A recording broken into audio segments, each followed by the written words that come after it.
Okay, hello everybody, it's me again. It's a new shoe day. Got me some new winter riding shoes for taking out fat biking, and I decided to go with the Shimano MW7s. Looked all around, looked at some local shops. There wasn't a whole lot to choose from at the local shops, so I ended up ordering these online. Trying to deal with, well, let me show you what I've been currently using. Been using my normal mountain bike shoes.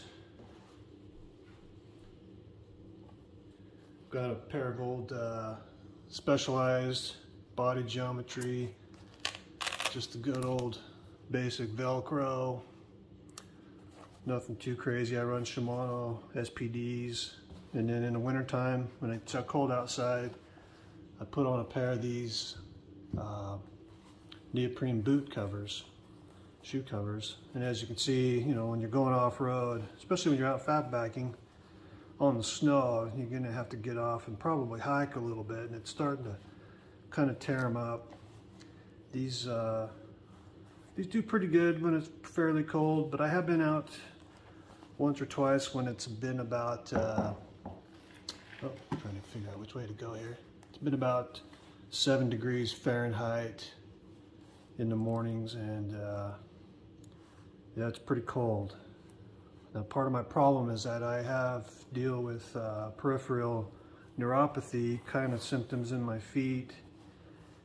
And last one of the times I went out, I noticed I was maybe getting a little bit of damage on my toes, a little bit of bruising. I don't know if it was just I was getting a little bit of frostbite and couldn't tell because my feet were a little numb, or maybe just, you know, like I say, you have to get off and hike quite a bit, and I didn't know if maybe I just hurt my feet in the cold just getting off and kind of pushing it. I was with a group of other guys. You know how that gets if you're riding with other people. You tend to kind of maybe push it a little bit when you're trying to go fast and keep up, and you know.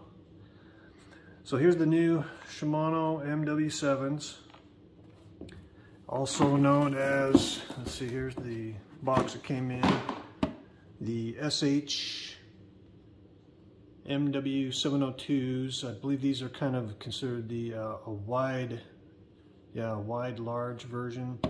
I normally ride on size 47s, just like a lot of people maybe you've known just over the years. As you get older, you know, when I was in my 20s, I would ride a size 45 or so, and just over the years my feet have gotten flatter and larger. And but with going up to a size 48, I wanted to make sure that I had enough room inside the shoe to wear thicker socks if need be. Well, here's the shoe. I have tried them on. They're a little, these are 48s. They are a little loose-ish, but that's kind of what I was hoping for. Not only to give my toes a little bit of room, especially with my neuropathy. I sometimes wonder if I am running the shoes a little too tight and hurting my toes and not being able to really feel that I'm hurting them. So here's the shoe. It's got a nice, it's got a Gore-Tex liner. The sole is got a nice rubber, stiff little lugs. Stiffness rating, according to Shimano, of a 7. It's got a couple of toe stud mounts. The box did not come with any kind of a toe stud cleat type of deal, so I don't know if that was just something that was missing from the box or that they just don't come with them. I'll see if I need them or not, but they could maybe come in handy kind of trying to climb up some of the snowier trails when you have to get off. Your Shimano, you know, standard Shimano bolt holes there. I'll get those set up here. It's got kind of a neoprene boot that goes up. It's noticeably, you know, I tried on a couple other shoes out there in the marketplace, and a lot of the boots had a really stiff ankle, and I was kind of worried that that might affect my pedaling. And this is actually pretty flimsy, so I like that. Velcro enclosure, pop that up there, and we do have the good old BOA retention system. I've got BOA lace system on my road bike shoes, and I haven't had any problems with it, and so we'll see how that goes. The BOAs, open that up there, there's the overlap, the tongue. We've got it's fully sewn in here to keep the moisture, the snow out. And if we kind of look deeper inside, the sole that is kind of a felt lined. There's a little bit of the liner right there. Hope you can see this okay. Sorry, I'm trying to look through my camera.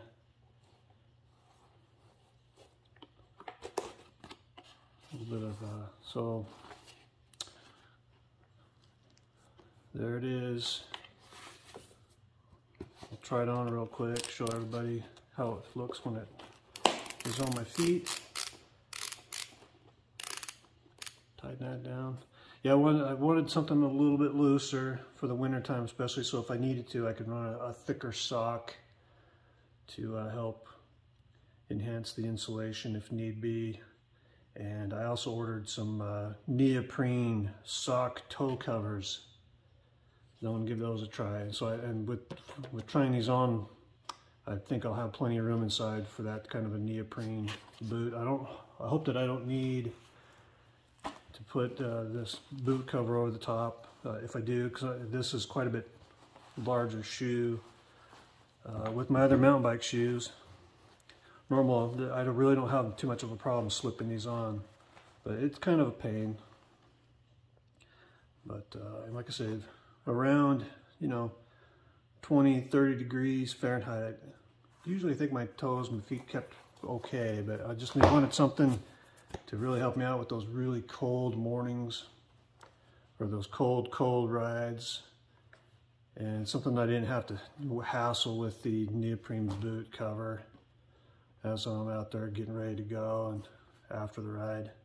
Not a big deal, but on the heel here, this is all reflective material, so that's kind of cool. If I ever got stuck out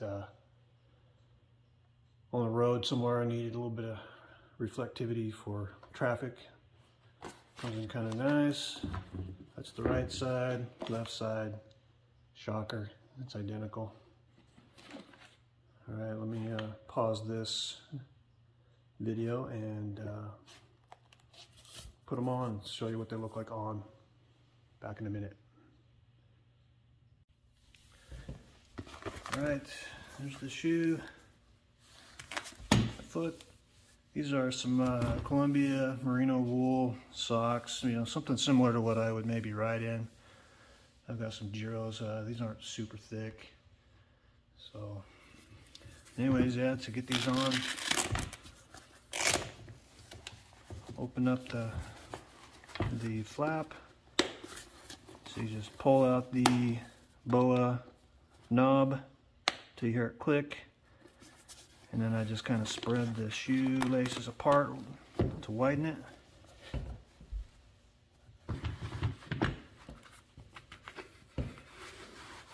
Slip that in there. These are large enough that yeah, I don't really have any problem slipping my foot in there. Some of the other shoes I was trying on, I tried one that was like an older 45 North Japanther, and it was a size 47 or no 46, and it just was like, felt like I was having to put on a ski boot. It was really tight, kind of quite the chore. So anyways, you get in here, push the BOA knob down, ratchet it down, and get it kind of snug, because I can tell I've got quite a bit of, I normally wear a size 12, US size 12 tennis shoe, or sneakers. Again, this is a stiff enough shoe. I think I've got quite a bit of room in the toe there. That was part of my fear. is that it's maybe a little big, but like I said, I'd rather have a little wiggle room in my toes because of my neuropathy and being able to put a little bit thicker sock on. So get that tightened down. And wrap this Velcro cover over the top. Covers up the button nice right there. Then I'll have to just play with the cuff area up top here. I do wear some Gore brand kind of neoprene style pant leggings, and I think this will give me enough room to keep that loose so I can get my pants tucked down in. Right now I've just got some sweatpants on, but so there's that. And like I said, I was worried about ankle movement, and I have no problem with my ankles. It doesn't feel tight really at all, so that should be good. There's the inside. Yeah, plenty of wiggle room there. Again, I'm a little concerned it's a little loose, but I wanted it that way for being able to run a little bit thicker socks if need be. Not have to be. That's my fears. That sometimes maybe my shoes will get a little too tight, and with my neuropathy, my toes just get extra cold. I'm worried about damaging my toes in that colder temperature. So, all right. Next, I'm going to kind of show everyone how I line up my cleats and get them set up. And I'm sure there's a bunch of different ways and different techniques, but I'll show you how I do it. Throughout the years, I've been running SPDs since the very beginning that came out, back in like 1990 or so. Anyways, back in a minute. Okay, so here's how I have always mounted my SPD pedals, or cleats. What I typically do is, the first thing I'll do is I'll take a ruler and I try to line up. Now I can tell that these are pretty well centered from Shimano, but I sometimes will take and I'll line up the area, the line from my kind of the middle of my heel to the tip of the shoe and the toes. I typically run my pedal pretty neutral, straight on with the shoe. I know everybody's a little different. You might like yours angled in a little bit more, but I've found that with the float of the cleat and the setup of the pedal or the shoe, I just am pretty much straight down the middle.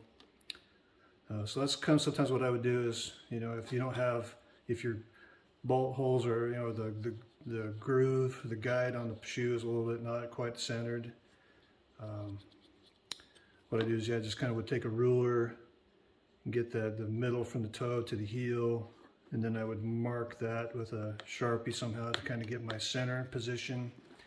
And I didn't show you this, but when I had the shoe off, or had the shoe on, what I do is I kind of just stand on the floor and kind of poke around on the shoe to find where the ball of my foot is, the outside of the ball of my foot. And what I do is I take a Sharpie, I just had a yellow one, and I just, where I'm pushing, I kind of just put a little point. I don't know if you can see that on the video. It just makes a very light little mark. You know, of course these are black. You might want to do a little different method if you have a white or something different, but this yellow Sharpie made just a nice little mark right there.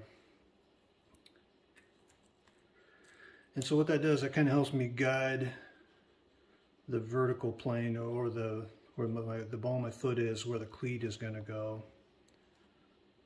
And then I'll sort of kind of eyeball where these the holes are going to be. I'll probably use the back ones in this setup. No, let me see here. So I try to kind of eyeball.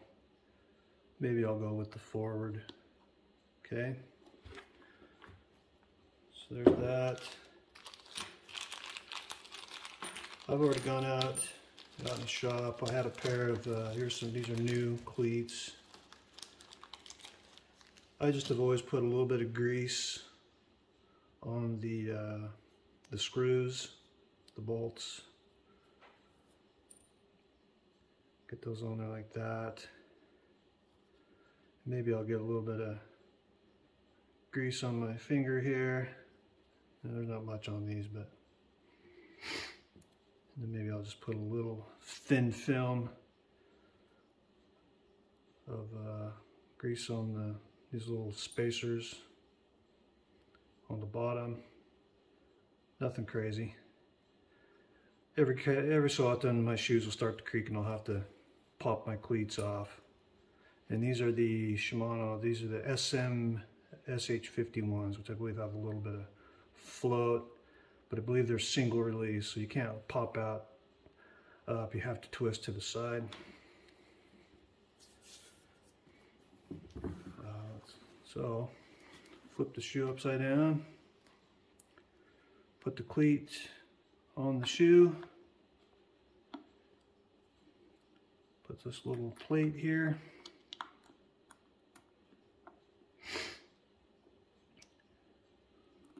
get one screw in there. It's 4mm, just got the little Park Y tool floating out there in the garage, the shop.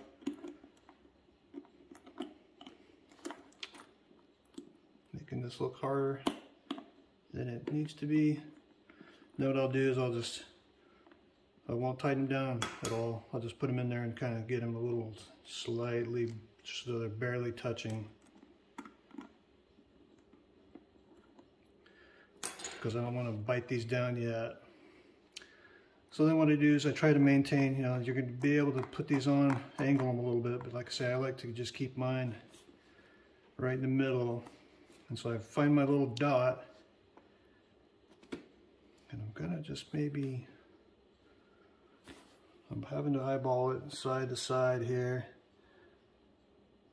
And I like to have my cleats a little bit back behind the center of the ball.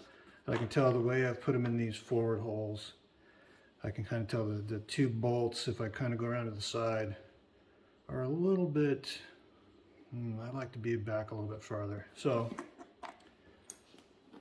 let me pop these out. I'll just keep that in there. Unscrew that.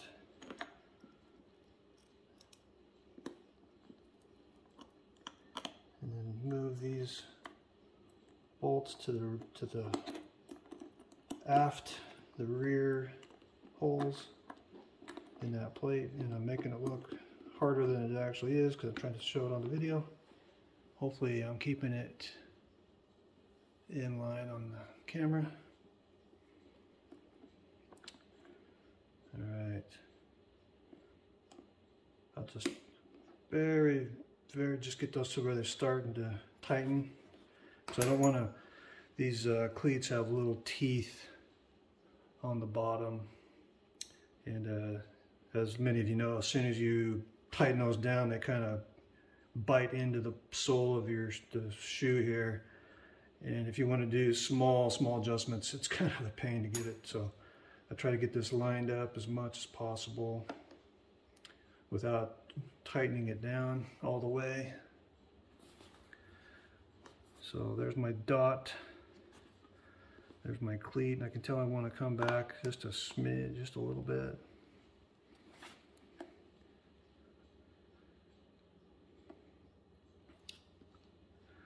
A little dot.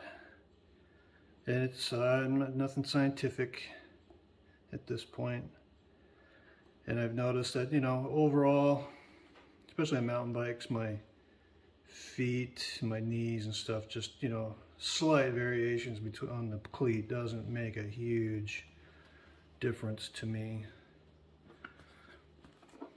Okay, just a little bit here. So my dot, take it over, getting not scientific. I'm gonna move these back just a little bit to about right there. It might be kind of hard to see, but I can tell that so I'll try to maintain my cleat aligned up with the middle of the shoe.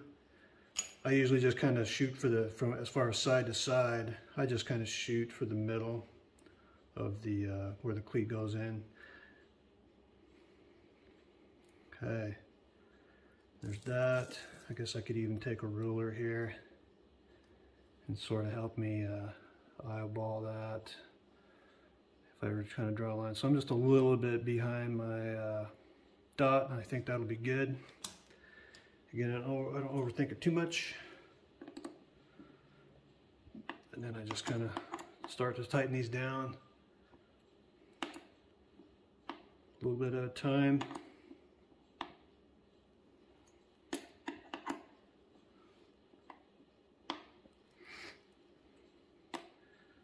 And I should probably check to see if there's a torque setting on these. I've never torqued my cleats before. I just kind of get them in there and bite them down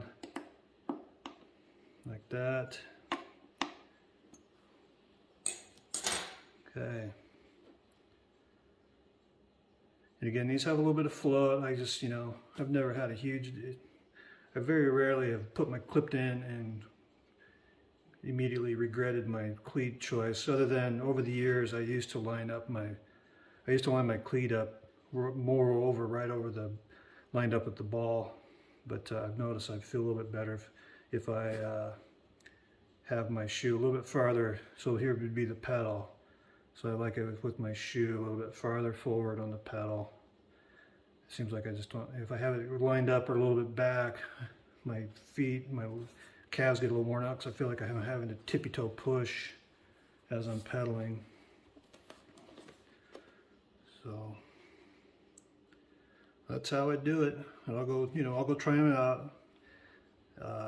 You know, if something does feel, just if I go right around, it's like, whoa, something's way off, and my cleat placement just feels way off. And then I'll rethink my setting and adjust my cleats as good as I can. But again, sometimes once you kind of tighten these down, it leaves that little tooth mark onto the actual plastic, and sometimes it's hard to do small adjustments after that because the cleat just keeps wanting to fall back in. There's probably ways to kind of maybe like rough up the surface, but anyways, that is how I do it. And I apologize if this didn't get lined up properly on the camera, because I'm a moron. Oh, and what I would, yeah, like I said, maybe I already talked about this. What I will do now is I can tell that there's little marks on the shoe, and it looks like I'm approximately 3 ticks down on both sides. So that'll help me when I set up my other shoe. I'll just know to keep my, you know, and everybody's feet are different. Maybe some people run them a little bit separate, you know, different on each foot, but I typically run them symmetrical. So I'll try to get lined up at the middle of the shoe, and I'll try to line up the fore and aft with 3 ticks down to this edge here. Tighten them down, and then I'll throw them on and take a spin around the neighborhood and see how they feel. Anyways, again, apologize for the herky-jerky. I hope I got everything in the middle of the screen. I know I probably did a lot of this upside down, but whatever, you figure it out. But these are the new Shimano SH-MW702 wides. This is on just January of 2023, so I believe these are probably maybe considered a 2022 model. And who knows what they'll come out next, but again, thanks for watching, and I hope this helped out if anybody's out there contemplating these shoes. And I'll maybe do a report back later once I get out there and do some colder fat bike rides and let you know how they hold up as far as temperature. Okay, thanks for watching. Bye.